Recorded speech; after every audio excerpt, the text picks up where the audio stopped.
Ufite abantu mu muryango wabuze bitewe n'ibyo bintu by'ibihe bibi? Bariho bafashe umukazana wanjye yitwa Tamuriza.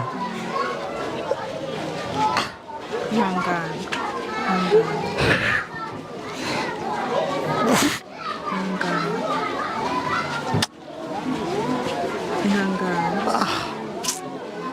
Yari afite inda ahetse n'umwana usumbuye. Bagezeyo umwana baramwica, bamuhabura akaboko bakajya bagakubitanira mu gutwi ngo naho umwana wumva ibere.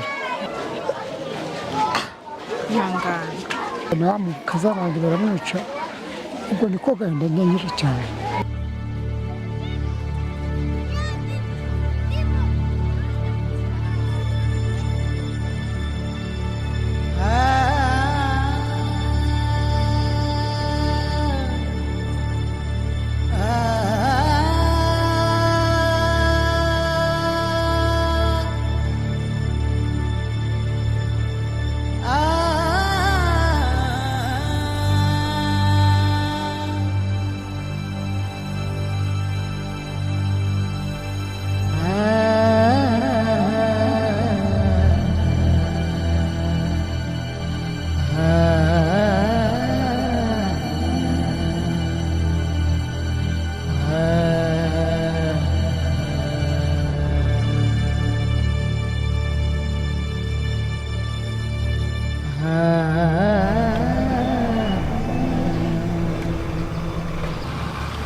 On est venu faire un constat, encore une fois, la troisième fois qu'on est ici dans ce pays, pour faire un constat sur la situation sécuritaire. Curieusement, on tombe sur des réfugiés qui sont toujours en train de fuir depuis Bwiza, Kirorirwe. Nari ntuye ahantu hitwa Kirorirwe. Twaje tuve mu guhunga, batuririye inka, amahene bararya, byose amazu baratwika. Buri munsi kwirirwa barasa bajyana inka zacu, ubu twaje amaramasa tutagira n'inka, inka zose zarashize. Ubwo tubonye ko tugiye kugira umutekano mu karere twemera guhunga. Ntacyo nimarira, bahoraho turasaho amasasu ya buri gihe, duhunga duta ibyacu, uwo bashyikiriye bakamwica. Ni ibibazo bituriho, kandi ubuyobozi burebera bwa gisegeti bigatuma duhunga kuko twumva nta buvugizi. Abana baratatanye bagiye ukwabo, ubwo nanjye n'umugore nitwe turanga turi gukurikira iyo abana bari. Ese mujya mugera igihe mugasaba byibuza leta yanyu kugira ngo ibarengere? Leta yacu turengera se buryo ki? Kandi leta ya gisegeti ari yohereza intwaro muri Nyatura n'abamayimayi n'abita ngo n'abari abazaronde n'abari iki no kuza kuturasa ngo batwice batumare. Ntago batwumva, ntago badutabara, nta butabazi dufite. Iyo tugira ubutabazi ntago tuba duhunze. Ariko EAC imaze igihe yarohereje ingabo zo kubarinda no kubarindira umutekano. Bimeze bite ku ibintu bikomeza bimeze? Babaca muri humye, nabo ntibokwira imisozi yose. Tuba turi hirya ya EAC. Noneho baza bakashimuta nk'umuntu bakamujyana n'amatungo bakayajyana. EAC rero nayo ntabwo igikurikira abantu, ikurikira amatungo ngo ujye kuyagarura. Ese igisubizo mwebwe nk'abaturage mu kibona he? Mwumva cyaba iki? Twavuga ngo hari igisubizo ari nk'icyo gisegeti ari gukora, ariko kuko ntacyo ari gukora, abo nk'abakozi be nk'abanyatura nk'abamayimayi nka FDLR ziri muriya, ugasanga rwose abantu bavuga batese ko umuntu agenda bakamwica, ubundi ibi bizagarukira hehe? Papa, mumaze imyaka myinshi cyane muhunga, ubundi muba murimo muziriki ko muri abanyekongo? Abanyekongo icyo tuzira ngo ni uko turi abatutsi. Nkaho muri ako gace ka Bwiza, nko mu nkengero za Bwiza hadukikije nka Gicanga, nka za Bukombo, aho nta muntu ugerayo witwa umututsi. Ubwo rero iyo ugiyeyo barakwica, inkoko iyo iterebutse barayirya, inka yo ni kure kure. Ubwo rero tukabona ntaho kujya, ntaho kunyura, ntaho kugira ute, bahitamo guhunga. La communauté internationale continue à octroyer le refuge à tous ces Congolais depuis déjà 30 ans ou plus que ça. Et personne ne se soucie de leur demander pourquoi vous avez fui pour essayer de régler leurs problèmes de base ou les problèmes qui les poussent à fuir. Et quel est votre mot là-dessus? Quel est le message que vous aimeriez porter à la communauté internationale? Bon, il faut dire qu'il y a une part de la communauté internationale dans tout ce qui est arrivé. Ça, nous ne pouvons pas le refuser parce que la communauté internationale, et ce qui est normal d'ailleurs, défend ses intérêts. Les États défendent leurs intérêts. Mais les États qui s'appellent civilisés, qui prônent les droits de l'homme, qui protègent par des textes qu'ils ont votés aux Nations Unies et dans les différents forums pour protéger la vie humaine, devraient normalement s'engager pour protéger ces citoyens congolais aujourd'hui qu'on qualifie de non-congolais à cause de la langue qu'ils parlent, qu'on envoie aujourd'hui en exil et qu'on tente de faire passer pour des apatrides. Je crois que la communauté internationale devait se lever ensemble et dire non à ça. Mais il faut dire que si la communauté internationale ne le fait pas, cela ne veut pas dire que nous, Congolais, nous ne devons pas le faire.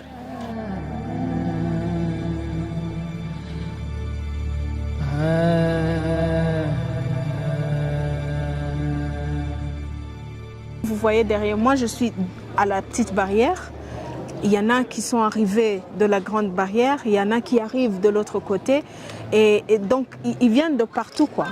Tu vois que les réfugiés, ça arrive de part et d'autre du pays, de tous les coins. C'est quand même une situation assez délicate à laquelle le Rwanda est en train de faire face.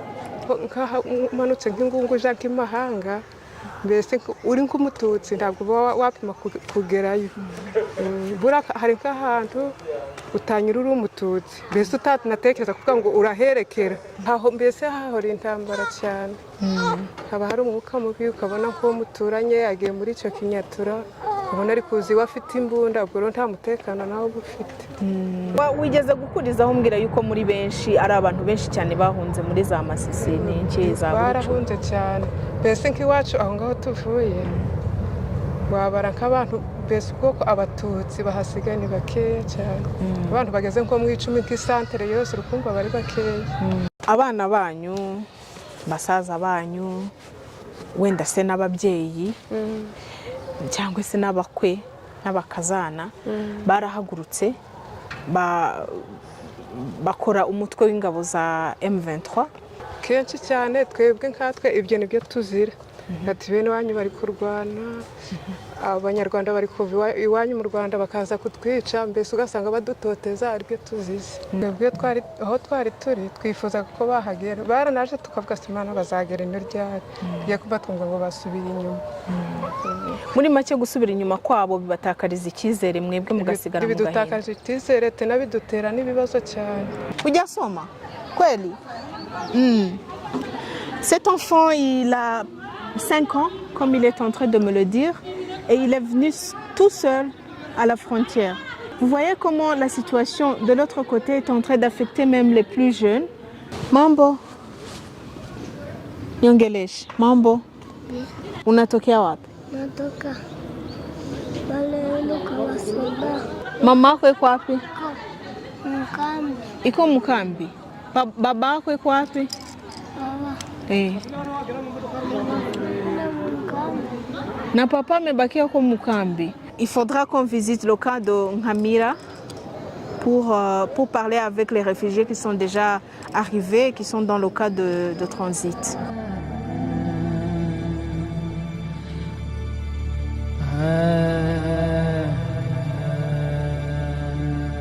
Iki cyanga byari byifashe gute ugenda? Amayi n'abanyatura bamaze habaho nange kuvaho nari ntuye mu misozi nabwo bamaze kumurima abantu cyane abantu bari kwanga kubica bari gushira buriya nta tungo rikiriyo kimwe nk'iryambuye ryo mu Rwanda cyangwa kare hanyuma se ufite abantu mu muryango wabuze bitewe n'ibyo bintu by'ibihe bibi? iyi bariho bafashe umukazana wanjye yitwa Tamuriza. Ihangane.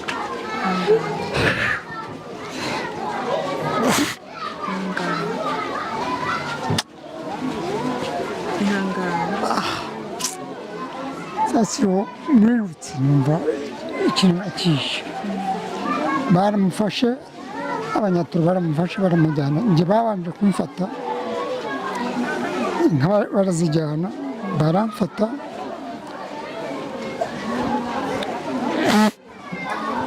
mbacika maze gutanga ibihumbi 3 by'amadolari. Maze kubatoroka ndaza njya hari ibicanga, basanga umukazana ngo ari gukura ibirayi, yari afite inda ahetse n'umwana usumbuye, baramufata baramujyana.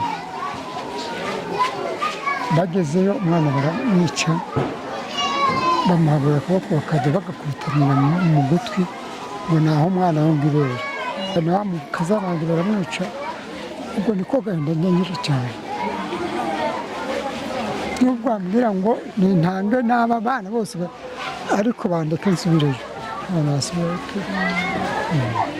Mbega nta hantu ibyatsimbatsimba ry'inzu cya kera. Intambara yateye mama arangije iminsi 3 apfuye, ikiro kitararashira.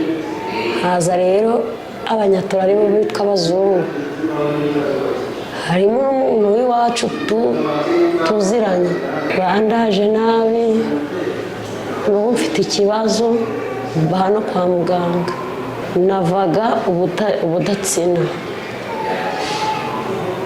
ntabwo nasinziraga. N'ubu mfite randevu yo kuzanjyana mu Gisenyi kwa 2 bajye kureba niba wenda nta bundi bwandu bansigiye. Izi zose zaringoye ngizi hano nkuye mukareba, ni ibisu bajya bateraguramo, abaganga babona nabiberetse. Ubwo baguteye ibyuma se? Nibyo bisu nyine, ino ni ibyuma. Ubwo nza kugira Imana, haza umukuru hafi y'imyanya yawe y'ibanga se cyangwa ku maguru? Ngaha nta nuko zakumva uvuga bagufashe ku ngufu nabi, kandi umwe avaho undi ajyaho.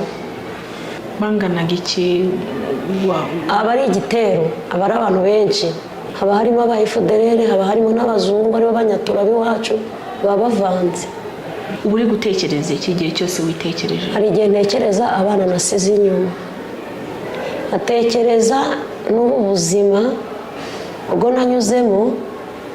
Ntabwo ngira umuntu n'umwe wanjye wo navuga nk'ako abantu bavuga ngo hari umuntu waza kumusura, njye ntawe. Mu nzira biba bimeze bite? Mu nzira ni habi, hari isake ntabwo nahanyuze. Njye navuye i Rubaya ntaho Mushaki, ndi Mushaki ntaho bita Kirorego, ndi Kirorego ntaho bita Burungu, n'abana 6. Ntabwo nkubeshe niko byabaye. Mbi Burungu ntaho Igicanga ntaha mu Bwiza, mva mu Bwiza ntaho i Kabuhanga, niho natashye hano. Ni urugendo rurerure pe.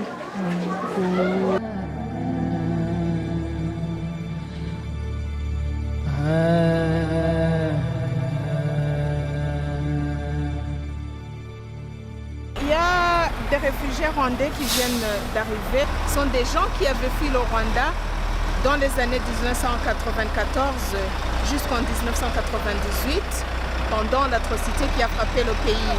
Hanyuma uvuye hakurya niyo wabaga? niho nahungiye. Yego.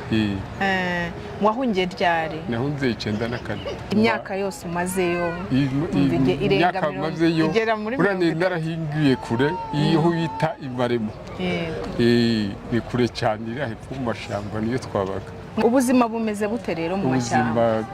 Kumara imyaka hafi 30 mu mashyamba bimeze bite? Ubundi twari tugitoboza amakuru, ubwo nicyo cyadutindije ku buno tumvishe ni amahoro cyane ubu tukaba turi gutahuka. Amakuru ukamara imyaka 30 yose uri gushakisha amakuru, watinyaga iki? Natinyaga iki? Natinyaga kuko ibyanabaye icyo gihe byatumye duhunga, ngo nibyo byatumaga twebwe iyo twabaga twanagezeyo tugomeza kugira ubuzima bubi. Intambara iriya ni uguhora bari kurwana. Hari icyama cyandutseyo cya Nyatura, FDLR, guverinoma n'abo bandi basoda bacu bagezeyo. Ubwo ni uguhora mu mirwano tugahora turi kwiruka. Ubwo hasigaye turiruka, aravuga kuva nari maze gufata n'imigambi yo gutaha kanigendere basi nje mu gihugu cyacu. Abasirikare bari gusubiranamo bagasubiranamo bakarasagurana. Ubwo rero umuturage tubona ko umuturage ashobora kuharwa. Ubwo rero uzirikana ko waturutse iruko tungiye kanisubire iwacu nta kibazo kiriyo. Ubwo gacika uri kwigira iwanyu. Ukumva abenshi ubu ngubu bari gucika bararegetse ntiwareba nakangare. Oui, c'est aberrant parce que donc c'est un petit peu le monde sur sa tête. J'ai un déjà-vu terrible de ce qu'on a vu dans le passé. Donc des gens qui fuient les combats, des gens qui fuient la violence, des réfugiés qui ont fui le régime actuel au Rwanda après le génocide. Donc à cause de la guerre, à cause des problèmes politiques, peut-être qu'ils étaient mal dirigés par leur chef, par leur leader, par leur bourgmestre. Ils ont été emmenés au Congo. Ils ont vécu dans une zone rouge, donc où ils ont été donc exposés pendant toutes ces années aussi à des guerres, à des milices et tout ça. Et maintenant, bon, ils ont décidé de rentrer au Rwanda parce que le Congo devient trop instable pour eux. Et c'est vraiment significatif pour montrer qu'il y a vraiment quelque chose qui ne va pas. C'est d'abord visible dans beaucoup de guerres avec les réfugiés qui commencent à fuir. Donc espérons que ça ne va pas exploser, parce que j'ai peur pour ça.